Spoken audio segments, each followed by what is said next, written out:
18 August ଗୁରୁଦେବ ବୃହସ୍ପତି ବୁଧଙ୍କ ଅଶ୍ଳେଷ ନକ୍ଷତ୍ରରେ ପ୍ରବେଶ କରିବେ। ତ ଦ୍ୱିତୀୟ ସିଦ୍ଧାନ୍ତ କୁହେ ଯେ ବାସ୍ତବରେ ନକ୍ଷତ୍ର ଦ୍ୱାରା ମାଇଣ୍ଡ ଚେଞ୍ଜ ହୁଏ। ତ ଅଶ୍ଳେଷ ନକ୍ଷତ୍ରର ଦେବତା ହେଉଛନ୍ତି ନାଗ ଦେବତା। ତ ବୃହସ୍ପତି ଆପଣଙ୍କୁ ଶୁଭ ପରିଣାମ ପ୍ରାପ୍ତ ଦେବେ। ତ 17 ଅଗଷ୍ଟକୁ ନାଗ ପଞ୍ଚମୀର ସଂଯୋଗ ମଧ୍ୟ ରହୁଛି। ତ ଦେବଗୁରୁ ନାଗଙ୍କ ନକ୍ଷତ୍ର ପ୍ରବେଶ କରିବେ। କିଛି ନା କିଛି ବଡ଼ ଯୋଜନା ବ୍ରହ୍ମାଣ୍ଡର ଦିବ୍ୟ ଶକ୍ତି ଦ୍ୱାରା ପ୍ରାପ୍ତ ହେବା।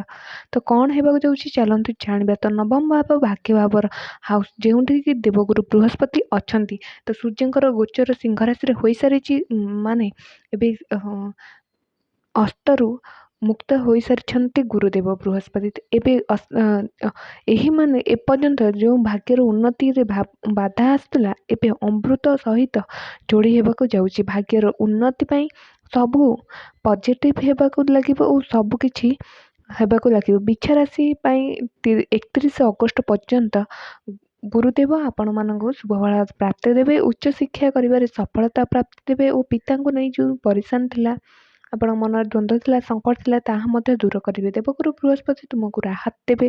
ଗୁରୁଙ୍କ ଦୃଷ୍ଟି ଆପଣଙ୍କ ଫାଷ୍ଟ ହାଉସ୍ରେ ମଙ୍ଗଳଙ୍କର ରାଶି, ଗୁରୁ ମଙ୍ଗଳଙ୍କର କଞ୍ଜକ୍ସନ୍ ଆପଣଙ୍କ ସ୍ୱାସ୍ଥ୍ୟ ଓ କନଫିଡେନ୍ସକୁ ବଢ଼ାଇବ ଓ ଯେଉଁ ପରିଶାନ ଚାଲୁଥିଲେ ତାହା ମଧ୍ୟ ଦୂର କରିବ। ଗୁରୁ କି ଦୃଷ୍ଟି ସ୍ୱାସ୍ଥ୍ୟ ସମ୍ବନ୍ଧୀୟ ସମସ୍ୟା ଦୂର ହେବ। ଅର୍ଥାତ୍ ଗୁରୁଙ୍କର ଦୃଷ୍ଟି ଆପଣମାନଙ୍କର ଥାର୍ଡ଼ ହାଉସ୍ରେ ମଧ୍ୟ ରହୁଛି। ଥାର୍ଡ଼ ହାଉସ୍ରେ ରହିଥାଏ ପରିଶ୍ରମର, ପରାକ୍ରମର। ତ ଆପଣଙ୍କଠାରେ କନଫିଡେନ୍ସ ଦେଖାଯିବ।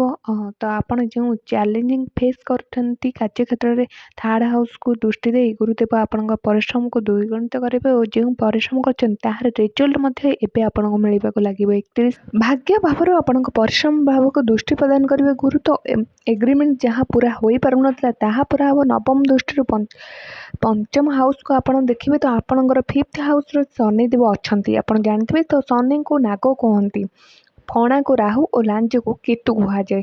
ତ ଗୁରୁଙ୍କ ଦୃଷ୍ଟିରୁ ମାନସିକ ଶାନ୍ତି ଓ କ୍ରିଏଟିଭ୍ କର୍ମ ଓ ଭାଗ୍ୟର ମିଳନ ହେବ ଓ ବୁଧଙ୍କ ନକ୍ଷତ୍ରରେ ଗୁରୁ ପୂର୍ଣ୍ଣତା ଆଣିବେ। ନିଜର କାର୍ଯ୍ୟରେ, ଇନକମ୍ରେ କ୍ରିଏଟିଭ୍ ଆଣିବେ ଓ ଶିକ୍ଷା କ୍ଷେତ୍ରରେ ଉନ୍ନତି ଦେବେ। ତ ଏବେ କ'ଣ ଚାଲିଛି, ମାଇଣ୍ଡରେ କ'ଣ ଚାଲିଛି, ନକ୍ଷତ୍ରର ପ୍ରଭାବ ରହିବ। ନକ୍ଷତ୍ରର ଲର୍ଡ଼ ହେଉଛନ୍ତି ବୁଧଦେବ। ତ 3 ଆଉ 6 ନମ୍ବର ରାଶି, ଯାହାକି 3 ନମ୍ବର ରାଶି ଆପଣଙ୍କର ଅଷ୍ଟମ ଭାବ ଓ 6 ନମ୍ବର ରାଶି ଆପଣଙ୍କ 11 ଭାବ ରହିଛି। ତ ଗୁରୁ ଅଷ୍ଟମ ଭାବରେ ଗୁପ୍ତଧନ ଆପଣଙ୍କୁ ଏହି ସମୟରେ ମିଳିବ ଓ ନାଗ ନିଜେ ରକ୍ଷା କରନ୍ତି ଗୁପ୍ତଧନକୁ। ତ ଆପଣଙ୍କର ରିସର୍ଚ୍ଚ, ରାଇଟିଂସ୍, ଜ୍ୟୋତିଷରେ ଆପଣଙ୍କୁ ଦିମାଗ ଯାଇପାରେ କି ଆପଣ ଶିଖିବାକୁ ଲାଗିପାରନ୍ତି ଏହି ସମୟରେ। ତ ଗୁରୁ 11 ହାଉସ୍କୁ ରଖିବେ। ତ 11 ହାଉସ୍ ଆମର ଲାଭ ଭାବର ହୋଇଥାଏ। 31 ଅକ୍ଟୋବର ପର୍ଯ୍ୟନ୍ତ ଆପଣ ଲାଭ କମେଇବେ ଆପଣଙ୍କ ପରିଶ୍ରମ ଦ୍ୱାରା। ତ ଗୁରୁଙ୍କର କୃପା ପାଇବା ପାଇଁ ଉପାୟ କରିନିଅନ୍ତୁ। ଗୁରୁ ଓ ବୁଧଙ୍କ ନକ୍ଷତ୍ରରେ ଯାଉଛନ୍ତି ଯେହେତୁ, ବୁଧଦେବ ହେଉଛନ୍ତି ସବୁଜ ରଙ୍ଗ ମନାଯାଏ ଓ ଗୁରୁଙ୍କୁ ହଳଦିଆ।